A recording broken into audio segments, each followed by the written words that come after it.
The small urn trembled in Ray Holloway's weathered hands as security guards escorted him away from the cruise ship boarding gate. His wife's ashes, the woman who had waited 50 years for this moment, were being treated like contraband.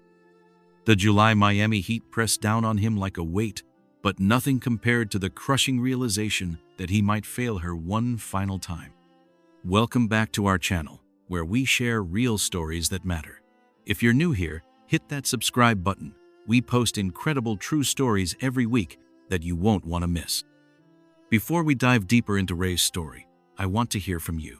Write in the comments below, how old are you and what city are you watching from?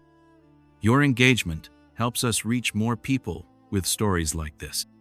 Ray Holloway, 72 years old, stood on the Miami port dock in his best Navy suit, a bronze star pinned to his lapel. 5 years ago to the day, his wife Margaret had lost her battle with cancer. They'd planned this cruise to celebrate their 50th wedding anniversary, a dream they'd saved for through decades of his naval service and her work as a school teacher. "Ray, promise me something," Margaret had whispered during those final weeks, her voice barely audible above the hospital machines. "Take me on that cruise anyway. Scatter my ashes at sunrise from the ship's stern, just like we talked about."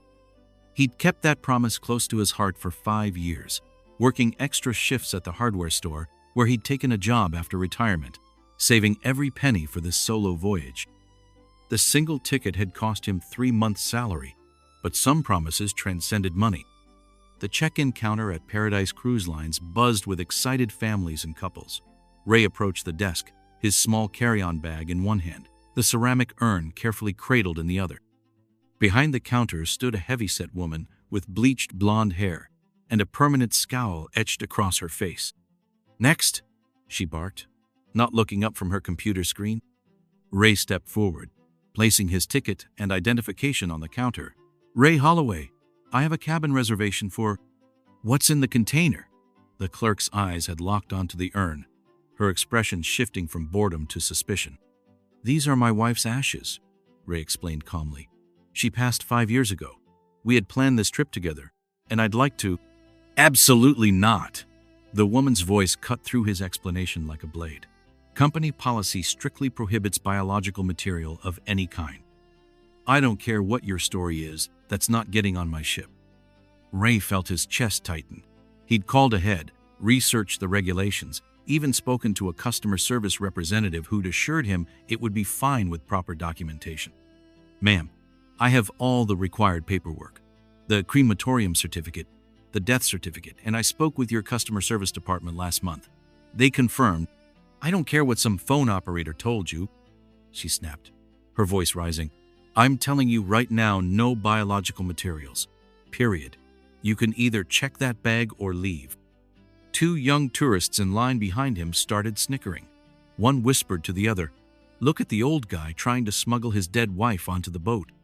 Ray's jaw tightened, but he maintained his composure. "This isn't biological material. These are cremated remains, and I have every legal right."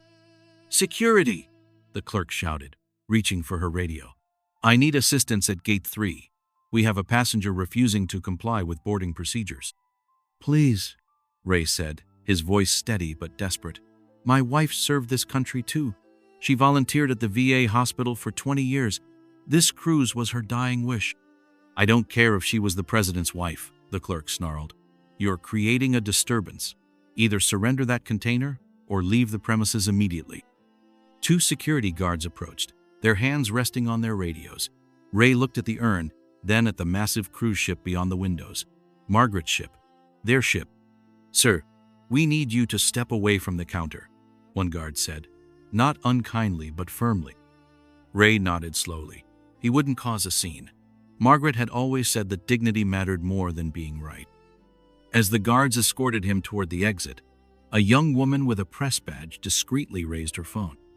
Sarah Chen, a journalist for the Miami Herald, had been at the port working on a story about tourism recovery when she witnessed the entire exchange. The video was shaky but clear. An elderly veteran in his dress uniform, holding an urn, being removed from a cruise ship boarding area while other passengers laughed. Sarah posted it to Twitter with a simple caption, "Veteran denied boarding cruise ship while trying to fulfill dying wife's wish. Where's the humanity?" Let Ray sail. If this story is hitting you as hard as it hit me, smash that like button. We're just getting started, and you won't believe what happens next. Ray sat on a bench outside the port terminal, the urn resting beside him. The cruise ship towered above, its cheerful colors mocking him in the afternoon sun. Passengers were still boarding, their laughter and excitement drifting through the air. He pulled out his phone to call his daughter in Oregon, to tell her he'd failed. But before he could dial, his phone began buzzing with notifications, text after text from unknown numbers. "We're praying for you, Ray. Don't give up. Your wife is watching."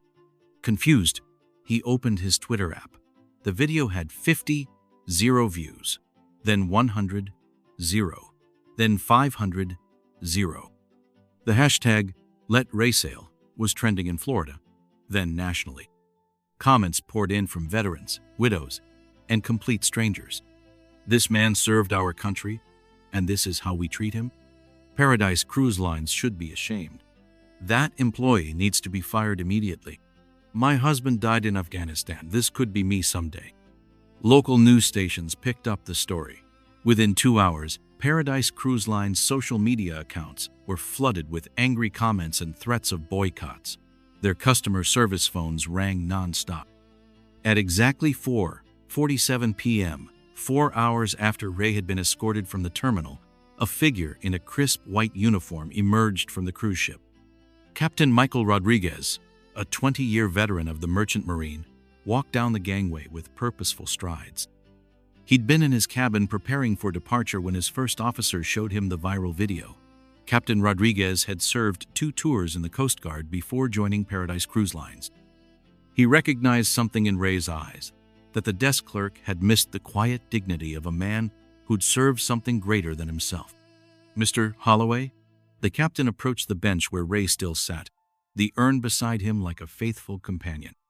Ray looked up, squinting in the afternoon sun. "Yes?" "I'm Captain Rodriguez. I want to personally apologize for what happened today." The captain's voice was steady, formal, but warm. "That employee violated both company policy and basic human decency.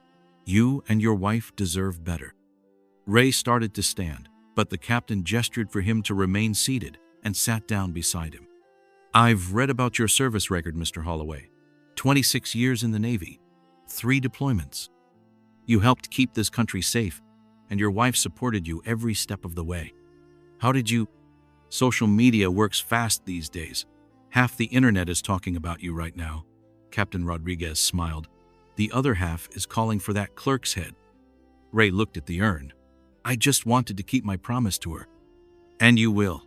The captain stood and extended his hand. "Mr. Holloway, would you and your wife like to board my ship? What would you do in this situation? Would you have fought harder at the check-in counter, or would you have handled it like Ray did? Drop your thoughts in the comments. I read every single one." Ray's hands shook as he took the captain's offered help standing up. But the employee said, "That employee has been relieved of duty," Captain Rodriguez said firmly. "She'll be looking for new employment tomorrow. What she did was inexcusable." Together, they walked toward the gangway. Other passengers had gathered on the deck, many having seen the viral video.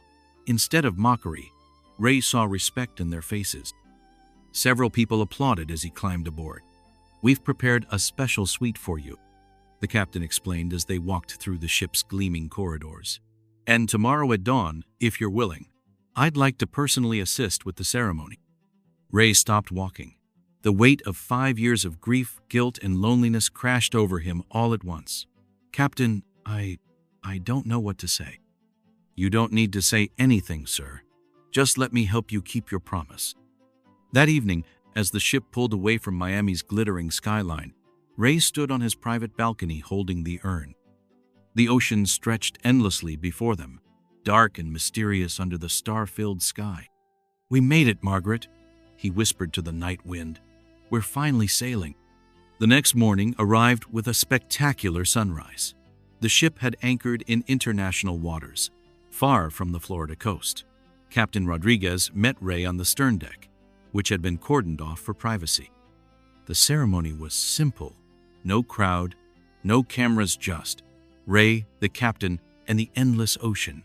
Ray opened the urn with trembling fingers, remembering Margaret's laugh, her touch, her dreams. "She would have loved this," Ray said, his voice barely audible above the gentle lapping of waves. "Tell me about her," Captain Rodriguez said softly. Ray smiled through his tears. She was a teacher, loved kids. Always said the ocean reminded her of possibilityless and full of mystery. He paused, looking at the sunrise painting the water gold. She used to say that when people died, they became part of something bigger. The wind, the water, the light. With gentle care, Ray scattered Margaret's ashes into the morning breeze. They danced on the wind for a moment before settling into the ocean, becoming one with the vast blue expanse. "Goodbye, sweetheart," Ray whispered. "Thank you for 50 beautiful years." Captain Rodriguez placed a hand on the old veteran's shoulder. "She's free now, and so are you." The story didn't end there. Sarah Chen, the journalist who'd filmed the original incident, had continued following Ray's journey. Paradise Cruise Lines, facing massive public pressure and potential lawsuits, fired the discriminatory employee and issued a formal apology. More importantly, they announced the creation of the Memorial Voyage program, offering free cruises to veterans and their families for scattering ceremonies, with specially trained staff to handle such requests with dignity and respect. Subscribe to our channel right now if you want to see more stories like this one. We're building a community of people who believe that everyone deserves to be treated with basic human dignity. By the time Ray returned to Miami 3 days later, the video of his departure ceremony had been viewed over 5 million times. News outlets across the country had picked up the story. Ray found himself reluctantly famous, but he used his platform wisely. "This wasn't about me," he told a CNN reporter at the port. "This was about Margaret, and about treating people, especially those who've served, with respect. We all have stories. We all have losses. A little kindness goes a long way." Paradise Cruise Lines experienced a surge in bookings from military families. The Memorial Voyage program became so popular they had to expand it to 3 ships in their fleet. The discriminatory employee, identified as Karen Westfield, found herself unemployable in the tourism industry. Her social media profiles were flooded with criticism, and several former co-workers came forward with stories of her previous discriminatory behavior toward customers. Ray returned to his small apartment in Coral Gables, but his life had changed. Veterans organizations invited him to speak. Grief counseling centers asked him to share his story. He began volunteering at the same VA hospital where Margaret had worked, helping other widowed veterans process their loss. 6 months later, Ray received an unexpected call. Captain Rodriguez was retiring from Paradise Cruise Lines to start his own company focused on memorial voyages and veteran services. He wanted Ray to be his first partner. "I've been thinking about what you said that morning," the captain explained during their meeting, "about Margaret becoming part of something bigger. I think this company could be part of something bigger too." Ray looked at the business proposal, then at the framed photo of Margaret on his desk. She was smiling, her eyes full of the mischief he'd fallen in love with 53 years ago. "Here's my final question for you. Do you think Ray should have fought harder from the beginning? Or did everything happen exactly as it needed to? And what do you think Karen Westfield really deserved for her actions? Let me know in the comments." 1 year later, Holloway Rodriguez Memorial Cruises launched with a single refurbished ship. Their mission statement was simple: honoring life, love, and service with dignity and respect. Ray stood on the deck of their first vessel, watching families say goodbye to their loved ones as the sun painted the ocean in brilliant oranges and pinks. Margaret's urn sat empty on his nightstand at home now, but her presence filled every sunrise at sea. The company's waiting list stretched 6 months. Word had spread through military communities, hospices, and grief support groups. They weren't just offering cruises, they were offering closure, healing, and the chance to say goodbye with grace. Ray never remarried, but he wasn't lonely anymore.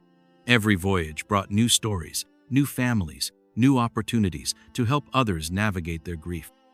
He'd found his purpose in Margaret's final gift. As their ship returned to port on that anniversary morning, Ray received a text message from an unknown number. "Mr. Holloway, my husband died in Iraq last month. I saw your story. Could you help me give him the send-off he deserves?" Ray smiled, feeling Margaret's presence in the ocean breeze. Some promises, once kept, created endless new beginnings. The woman who'd been denied a cruise anniversary had become the inspiration for thousands of others to find peace in their final farewells. He typed back quickly, "We'll take care of everything. When would you like to sail?"